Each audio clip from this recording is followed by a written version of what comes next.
और 3 वहां उसकी प्रचार सेवा का सारांश हमारे लिए प्रस्तुत करते हैं। 3 सप्त के दिनों में उसने उनके साथ शास्त्रों से तर्क किया, यह सिद्ध करते हुए कि मसीह अर्थात अभिषिक्त जन के लिए दूहक उठाना और मरे हुओं में से जी उठना आवश्यक था, और यह कहते हुए यह यीशु जिसे मैं तुम्हें प्रचारित करता हूं वही मसीह है, अर्थात वही अभिषिक्त जन है। अब पौलुस के प्रचार के परिणाम स्वरूप हमें यहां बताया गया है कि बहुत से लोगों ने प्रभु यीशु पर विश्वास किया। स्वाभाविक रूप से इसके साथ ही यहूदी अगुवे विरोध भड़काते हैं। हमें यहाँ बताया गया है कि एक भीड़ आती है और जैसन के घर पर हमला करती है जहाँ मिशनरी ठहरे हुए थे। वे जैसन और अन्य लोगों को घसीटकर मजिस्ट्रेटों के पास ले जाते हैं जो उन्हें जेल में डालने की धमकी देते हैं। खैर, इस मिशनरी दल के जीवन को जोखिम में न डालते हुए कलीसिया ने, जैसा कि पद 10 में बताया गया है, तुरंत पौलुस और सिलास को रातों रात बेरेया भेज दिया। यह लगभग 60 मील दूर है। खैर, यहां बेरेया में उनकी सेवा एक बार फिर यहूदी सभागृह में शुरू होती है। हमें यहां पद 11 में बताया गया है कि ये यहूदी थिस्सलुनीके के यहूदियों से अधिक उदार थे।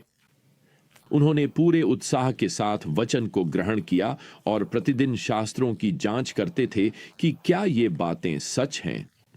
फिर से हमें बताया गया है कि उनमें से कई मसीह में विश्वास लाते हैं, लेकिन थिस्सलुनीके के यहूदी नेता जब सुनते हैं कि मिशनरी बेरेया में प्रचार कर रहे हैं तो वे भी जल्दी ही वहां पहुंच जाते हैं और भीड़ को फिर से भड़काना शुरू कर देते हैं। पद 14 हमें बताता है कि पौल चुपचाप शहर से निकल जाते हैं और लगभग 200 मील दूर दक्षिण में एथेंस तक यात्रा करते हैं। सिलास और तीमुथियुस वहीं पीछे रह जाते हैं। वे वहां बेरेया में इस नई स्थानीय कलीसिया को संगठित और मजबूत करेंगे। स्पष्ट है कि अब परमेश्वर पौल से चाहता है कि वह एथेंस में सुसमाचार सुनाए। यह प्राचीन विश्व का प्रसिद्ध दार्शनिक केंद्र था। सुकरात और उनके प्रतिभाशाली शिष्य प्लेटो ने यहाँ एथेंस में शिक्षा दी थी। साथ ही प्लेटो के शिष्य अरस्तु ने भी। यह शहर बहुत समृद्ध था और आज भी इसके खंडहर इसकी पूर्व महिमा की गवाही देते हैं।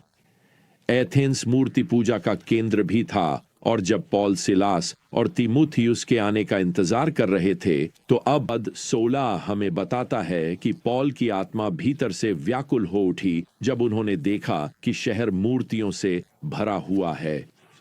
इतिहासकारों ने लिखा है कि एथेंस में जितनी मूर्तियां देवताओं की थीं, उतने ही लोग भी थे।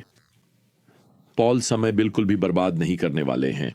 वे यहूदियों से आराधनालय में और यूनानियों से बाजार में बात करना शुरू कर देते हैं। स्पष्ट है कि उनकी बातें एपिक्यूरियन और स्टोइक दार्शनिकों ने सुन ली। एपिक्यूरियन मानते हैं कि आनंद मनुष्य का मुख्य उद्देश्य है। स्टोइक मानते हैं कि मनुष्य का लक्ष्य न तो सुख महसूस करना है और न ही दुख, बल्कि हर भावना पर नियंत्रण पाना है। इन दार्शनिकों में से कुछ पद 18 में पौल को बेबलर यानी शाब्दिक रूप से बीज चुनने वाला कहते हैं। दूसरे शब्दों में वे पौल को ऐसा व्यक्ति मानते हैं जिसने इधर उधर से अलग अलग विचार उठा लिए हैं और अब वह उन्हें अपने विचार बताकर खुद को प्रसिद्ध दार्शनिक बनाने की कोशिश कर रहा है। वहीं कुछ लोग यीशु मसीह के पुनरुत्थान के बारे में पौल के उपदेश से भ्रमित हैं। इसलिए वे उसे एरियापेगस में आमंत्रित करते हैं, जो वह पहाड़ी है जहां प्रमुख अधिकारी और दार्शनिक न्याय करते थे। वे जिज्ञासु हैं। वे पौल से, इस बीज चुनने वाले से आकर्षित हैं। वे उससे और सुनना चाहते हैं।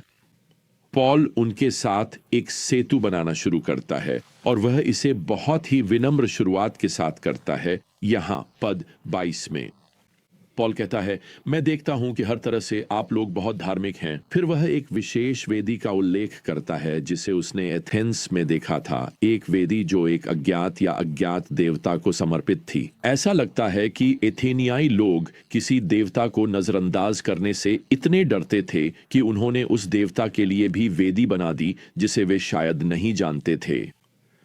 खैर, यहां इतिहासकार हमारी मदद करते हैं। वे हमें बताते हैं कि लगभग 500 साल पहले ग्रीस एक भयानक महामारी से जूझ रहा था। सैकड़ों लोग बीमार थे। सैकड़ों लोग मर गए।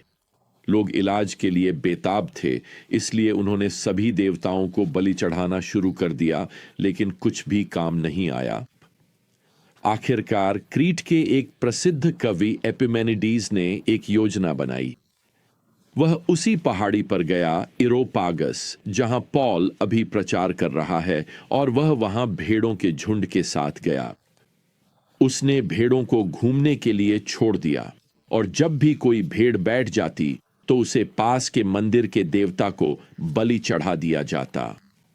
मान्यता यह थी कि क्रोधित देवता भेड़ों को अपनी ओर आकर्षित करेंगे, लेकिन समस्या यह हुई कि जब भेड़ों को खुला छोड़ दिया गया तो वे पहाड़ी से नीचे आईं, और कुछ भेड़ें ऐसी जगह बैठ गईं जहां पास में कोई मंदिर नहीं था।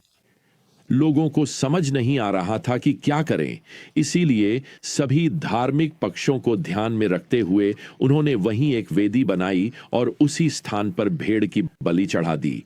और जब महामारी समाप्त हो गई तो उन्होंने वहां एक स्मारक खड़ा किया और उस पर लिखा, अज्ञात देवता को। अब पौलुस उसी पहाड़ी पर है और वह प्रभावी रूप से कहता है, देखो, मैं उस अज्ञात देवता का नाम जानता हूं, आओ मैं तुम्हें उससे परिचित कराता हूं। और पौलुस यहां 24वें पद में परमेश्वर का वर्णन करना शुरू करता है। वह परमेश्वर जिसने संसार और उसमें की हर वस्तु बनाई, और जो स्वर्ग और पृथ्वी का प्रभु है, तो वह मनुष्य के बनाए हुए मंदिरों में नहीं रहता। अब पौलुस यहां सृष्टि से आरंभ करता है। और प्रियजनों, आज जैसे जैसे लोग सच्चे और जीवित परमेश्वर के बारे में ज्ञान खोते जा रहे हैं, आप जानते हैं कि सबसे अच्छा स्थान आरंभ करने के लिए उत्पत्ति अध्याय 1 है कि परमेश्वर ही सृष्टिकर्ता और जीवन का स्रोत है। आज बहुत भ्रम है। क्यों? क्योंकि हमने सृष्टिकर्ता परमेश्वर का इनकार कर दिया है। पौलुस यहां 26वें पद में कहता है कि परमेश्वर ने एक ही मनुष्य से संपूर्ण मानव जाति की हर एक जाति बनाई। यह सत्य हमारे पास सभी जातीय समस्याओं का समाधान करता है। जातियां और नस्लें हैं, केवल एक जाति है, केवल एक ही मानव जाति है जिसे परमेश्वर ने बनाया है। खैर, यूनानियों को इस प्रकार के व्यक्तिगत देखभाल करने वाले परमेश्वर के बारे में कुछ भी पता नहीं था। पौलुस यहां 26वें पद में आगे कहता है कि परमेश्वर ने लोगों के निवास स्थानों की निर्धारित अवधि और सीमाएं तय की हैं। दूसरे शब्दों में, परमेश्वर पृथ्वी पर हर देश के अस्तित्व और यहां तक कि उसकी सीमाओं को भी निर्धारित करता है। अगर हम बस परमेश्वर को स्वीकार कर लें तो यह विश्व युद्धों की समस्या भी सुलझा देगा, है ना? परमेश्वर ने यह निर्धारित किया है कि अमेरिका या चीन या कोई भी अन्य देश कितने समय तक रहेगा। परमेश्वर राष्ट्रों पर नियंत्रण रखता है। और पौलुस यहां 2 एथेनियाई कवियों का उदाहरण देता है जिन्होंने स्वीकार किया कि सभी लोग अपने अस्तित्व के लिए परमेश्वर के ऋणी हैं। अब ये यूनानी कवि अपने देवता ज्यूस का उल्लेख कर रहे हैं, और पौलुस अपनी बात को साबित करने के लिए, आप जानते हैं, मूर्ति पूजक कविता का सहारा नहीं ले रहा है। वह बड़ी चतुराई से उनकी कविता का उपयोग अपनी बात समझाने के लिए कर रहे हैं कि सच्चा परमेश्वर ही जीवन का स्रोत है।